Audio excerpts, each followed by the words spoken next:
Bismillahirrahmanirrahim. Assalamualaikum warahmatullahi wabarakatuh. Apa kabar teman-teman semua? Semoga sehat selalu dan selalu dalam lindungan Allah Subhanahu wa taala. Amin ya rabbal alamin. Baik, di pertemuan kita pada hari ini di pekan ke-6 kita akan sama-sama mempelajari tentang cara menjaga diri agar diri kita itu tidak mudah terkena penyakit yang sedang menular seperti virus corona sekarang ini.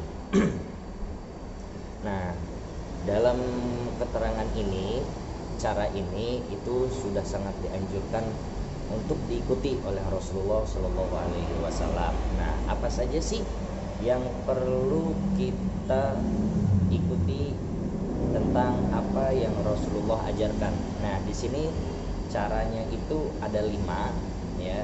Yang pertama ialah menghindar. Apa sih maksud dari menghindar itu?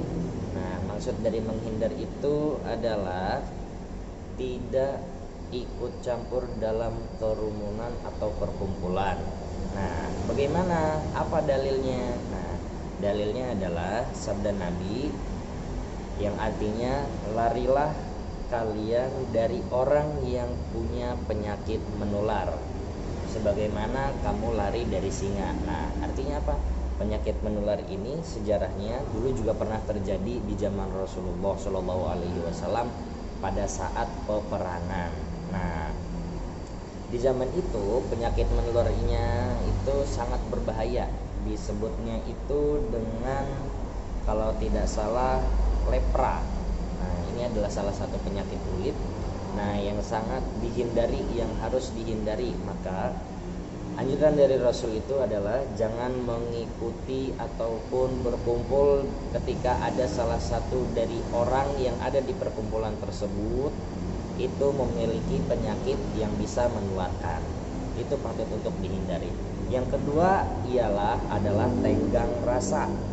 Nah, hadisnya ialah janganlah kamu berlama-lama memandang orang yang punya penyakit menular. Seperti itu. Nah, maksudnya apa? Nah, ketika kita sedang berpapasan ataupun bertemu dengan teman atau kerabat ataupun yang lain, nah, kemudian orang tersebut punya penyakit yang menular, maka cukup kita dengan yang sering kita dengar sekarang itu adalah social distancing, artinya menjaga jarak.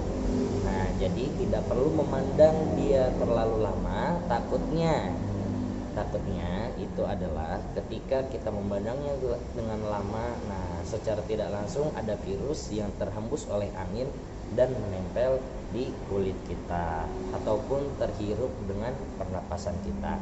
Kemudian yang ketiga ialah tawakal. Nah, tawakal di sini adalah ketika kita memang tidak terkena penyakit, kan? Nah, tawakal itu adalah tingkat tertinggi. Nah, tingkat awalnya itu adalah pertama tadi menghindari, kedua itu berusaha, nah dan yang ketiga adalah tawakal. Ketika di ruang lingkup kita banyak orang yang terkena penyakit yang menular, maka anjuran dari Rasul itu adalah tawakal, berserah diri kepada Allah dan selalu memohon kepada Allah agar selalu dilindungi dari penyakit yang berbahaya seperti sekarang ini. Kemudian yang keempat ialah bersabar dan tidak panik. Nah, teman-teman juga pasti sudah paham maksud dari sabar dan juga tidak panik di sini. Maksudnya ialah agar kita tidak terlalu panik ketika ada orang yang terkena virus. Nah, paniknya seperti apa? Oh, dia terkena penyakit gitu kan. Kita langsung panik. Tidak, harus bagaimana untuk menghindarinya gitu kan, berpikir bingung. Nah, itu tidak perlu panik. Kita cukup bersabar. Kemudian menghadapi segala sesuatu yang Allah berikan tetap bersabar dan jalani, tidak perlu panik. Kenapa? Karena ketika kita sudah panik, maka semua organ tubuh yang ada di dalam tubuh kita itu akan kaget. Gitu. Ketika kita sudah kaget, ketika seluruh tubuh, seluruh badan itu sudah kaget, nah sudah pasti akan lebih mudah untuk terjangkit penyakit tersebut.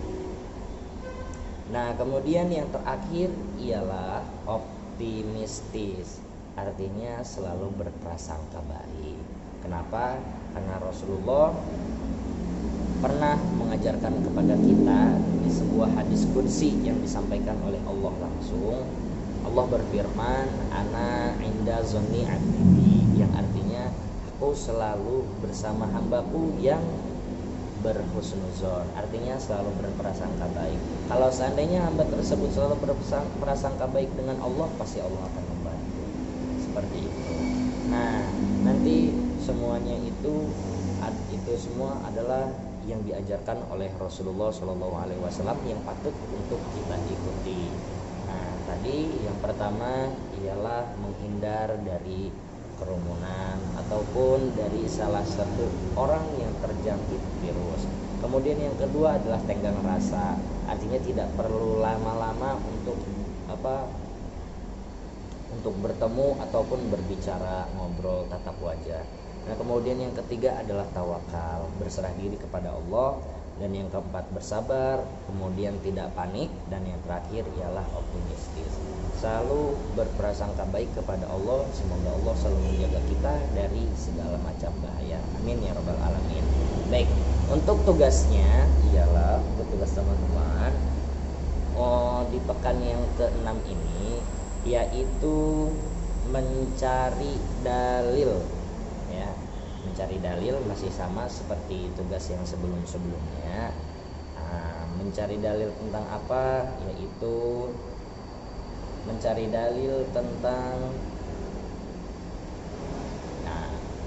menjaga diri dari bahaya. Nah, itu. Ingat, tugasnya adalah untuk menjaga diri dari bahaya. Terserah, baik itu dari ajaran yang Rasulullah sampaikan ataupun sahabat ataupun para ulama dan bahkan oleh Allah sekalipun, itu juga tidak apa-apa. Ya, paling sedikit itu cukup 2 saja, ya, tidak usah lebih. Cukup 2 saja yang harus teman-teman tulis nanti sebagai tugasnya. Cukup sekian.